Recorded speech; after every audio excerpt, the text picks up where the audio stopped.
Whether you like this idea or not, the reality is Jesus was a political figure in his time. And that speaks volumes into our current understanding of politics and of our faith. And I want to speak about that. So if you haven't yet subscribed to this channel, hit the subscribe button below, put on the little bell so you can get notifications. And if you like this video, hit the like button and share it with others. So in John chapter 10, verse 11, Jesus makes what is arguably his most political statement ever when he calls himself the Good Shepherd. Now, many of you might never have seen this as a political statement, but it is. And I want to show you that it is a political statement. But before we go there, I think it's worth just giving a brief disclaimer that when Jesus speaks in this way, we have to understand that he's always speaking into the context of the time. So he speaks to where the people are at, as we've seen before with his other I am statements. If you haven't watched the other videos, I'll put a link in the description or somewhere. So he's speaking into the context. However, he sets up a narrative and a worldview that is counter what is the predominant view of the time. And that's exactly what we'll see here.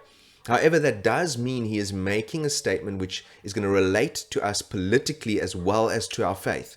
And I want to unpack that a little bit. So let's take a moment to look at the context into which Jesus is speaking. Now, the first thing that should strike us and bring to attention a bigger context is the use of the words. Jesus chooses to refer to himself as the Good Shepherd, which is picking up on a huge tradition of the theme of shepherds throughout the Old Testament. And this theme of shepherds throughout the Old Testament is related to the political leaders of Israel. Now, we must understand that in the covenant of Moses that God made with the people, that religious and political leadership were intertwined, and you can't really separate these two things. But predominantly, when you look at the theme of shepherd throughout the Old Testament, it is referring to those who are in political leadership, people like David and the kings of Israel. And you see that with David, when he was a good leader, things went well with Israel. And you see later on in the narrative, as the kings are evil, so it goes badly with the nation. And many of the passages that Jesus is alluding to here are passages like Jeremiah 23, where the prophet calls to attention the terrible leadership of Israel's shepherds and how they have damaged God's people. The second point about the context Jesus is speaking into is the time in which he is speaking. Here we have a people who are waiting eagerly and patiently for a Messiah figure to come, who in their understanding will be a political figure who will set them free from the oppression, the political oppression of the Roman Empire in particular. Even though the people have come out of exile many, many years before, and they rebuilt the temple and they rebuilt Jerusalem and they settled in the land, there's a very real sense politically that they are still in exile. They're still not a free people. They're not governed. They're not governing themselves. They do not have the kind of autonomy and power and wealth that they had under in the time of David. And they're longing for that time. They're looking for this figure, which the scriptures speak about this figure. There's going to come one like David who's going to come and shepherd the people. That's the exact language that we see in some of these prophecies in Jeremiah 23, Ezekiel 34, Ezekiel 37, even more so. The shepherd David will come and lead his people. And that's the expectation. That's what the people are longing for. They're waiting for this shepherd who's going to come and going to lead them politically. Now, the third point of context is the response of the people and the response of the religious leaders to what Jesus is doing and saying. So notice, first of all, that a division again occurs among the Jews because of these words. And there are different views of who Jesus is and what he is saying. Notice then in verse 24, they come and they ask Jesus directly. The Jews gathered around him and were saying to him, "How long will you keep us in suspense? We want to know, are you going to announce your candidacy? Are you going to run for the leader of the people? Are you the Christ? Tell us plainly."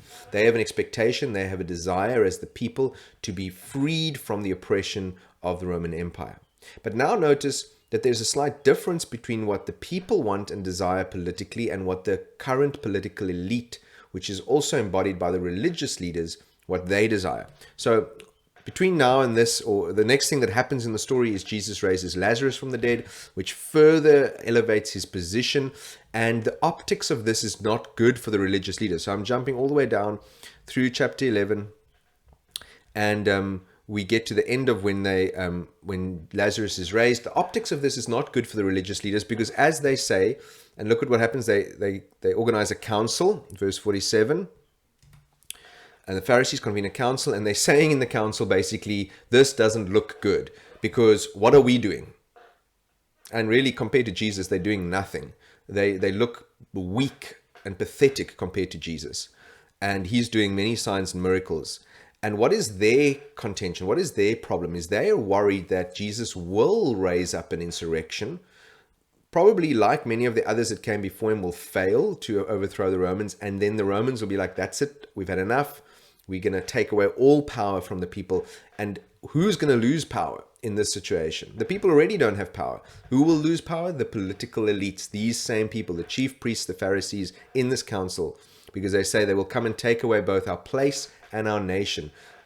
Our place, the land from which they benefit. They're the benefactors of the land. They benefit from it. And the nation, the people who they also are benefiting from. Okay, so now we've seen that Jesus is clearly speaking into a political context, and he's using political language to speak into this context. But what is he actually saying? Well, he's saying a number of things. The first thing he's saying, the most important thing he's saying, is that he is the only leader that you can trust with your life. He's the only leader who will actually put your interests above his own. He will actually give his life for you. And in fact, Jesus cares more about you than you care about yourself.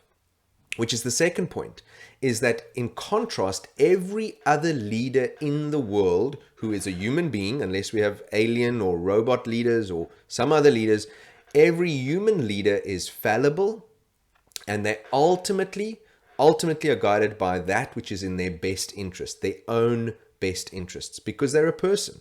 So even if you put the best people in position of power, that power will have the potential to corrupt them, because at the end of the day, they're a hired hand. They're not doing it because they genuinely care about the people the most. They're doing it because they benefit something from it. Even the best leaders, whether that benefit be political aspirations of power or money, or maybe it's just that they feel good about themselves when they do good to other people. That sounds like a good motivation, but notice the motivation is not just doing good, it's that how it makes them feel. And that's just our human condition. Every single one of us is fallible in this way. So what does this mean for us? Very plainly, very simply, do not invest yourself, your hope, your desires, your aspirations, do not invest them in the kingdoms of this world that are temporary, that will disappoint you, that will fail, that will come and go. Invest your energy into the kingdom of God, which is led by the only good shepherd. It's the only leader you can trust for your life, for every aspect of your life. Put all of your trust into Christ. Put all of your aspirations into Christ. Put all of your hope into him. He will not disappoint you on any level. But this does also give us an insight into how we should conduct ourselves in the political world in which we live. Because we are in a political world, we do have earthly leaders, and not just political leaders. We have church leaders, we have many different kinds of leaders, business leaders in the world today. How do we then take the principles that Jesus is speaking of here, and how do we apply them to the political world in which we live? So in our application, I just want to mention two things. First of all, the problem, and then what I believe is the solution. So firstly, the problem. The problem is that worldly leaders, when they are given power, are corruptible, because their interest is ultimately self-interest. That is true of any leader. It doesn't matter about their ideology or where their background or anything else for that matter. We are all, as human beings, we are fallible, we are corruptible. Notice some of the scriptures Jesus references when he uses this language of the good shepherd. Jeremiah 23 is an example. Here it says, "Woe to you, the shepherds who are destroying and scattering the sheep of my pasture. You scatter my flock and have driven them away and have not attended to them." And when he talks about in verse 4, what he will do in the opposite, he says that these sheep are terrified. They've been frightened by their leaders. Notice now what it says in Ezekiel 34. Again, the word of the Lord comes. Prophesy against the shepherds of Israel. Prophesy and say to these shepherds, "Thus says the Lord, woe, shepherds of Israel who have been feeding themselves. Should not the shepherds feed the flock? but they feed themselves. You eat the fat, you clothe yourselves with wool, you slaughter the fat sheep without feeding the flock. So they are firstly feeding themselves, and secondly, even worse, they're actually killing the sheep in order to feed themselves. That sounds like a lot of the political leadership I see in the world around us. So let me use two examples to set this picture up. And I'm going to use an example from South Africa, our context, and I'm going to use an example from America, because with their primary election season in the middle of all of the stuff that's happening in the world, there's a very good example there in America. So first of all, our context in South Africa. I want to pose a question to you, and I'm going to leave it as an open-ended question. Why is it that in South Africa now, as coronavirus hits, we see that the government is able, with incredible accuracy and force, to enforce the simplest regulations, like you cannot buy cooked food? They're able to crack down on people, stopping people in the streets and saying to them, do you have a permit to go and buy food? Which is just ridiculous. You don't need that. That is the kind of level of draconian oversight that is possible by the government in this context of the coronavirus. Yet this same government is not ever able to muster the political will to treat murder and rape and other crimes that are far more dangerous in our society with the same kind of enthusiasm. Why is that? How is it that this government is able to be so strict on these minor things? Yes, the impact could be great, but when it comes to something as gross as government corruption, there is very little political will to deal with it. And corruption is not just like any other crime. If someone comes and steals from my house, it's me and my family that are affected. When someone steals from the state funds, it doesn't just affect one person, it affects hundreds, thousands of people, and it has a cumulative effect. Because say, for example, that money was going to be spent on education. Now those children, they would have received the benefit of it. They are worse off. Their education is worse as a result. Their family suffer as a result. Their children. The effects of corruption is exponential, yet we never see anything near the political will to tackle corruption as we see to tackle something like the coronavirus. Now let's take an example from the American political system. Right now, the primary election season is underway. There were two major candidates for the Democratic Party. You had Joe Biden on the one hand and Bernie Sanders. Diametrically opposed ideologically. Bernie Sanders is a social democrat or socialist democrat, and Joe Biden is a neoconservative in his views. And when the crunch came down for the benefit of the Democratic Party, the elites rallied around Joe Biden. Everything was structured so that he would get the nomination. Things were set up. Candidates were set up to run against Bernie that wasn't even going to stay in the race. It was all set up. Everything very nicely done. Joe Biden gets the majority of the votes and looks like he's going to get the nomination. So Bernie Sanders pulls out of the campaign and he endorses Joe Biden, which is crazy because in an instant he flips on all of his ideological views to support the candidate, which in many ways, if you look at Joe Biden's track record on things like human rights and foreign policy and the amount of people that have died under his leadership from foreign wars being fought by the American government, his track record in many ways is far worse than Donald Trump. But he is put forward as the candidate.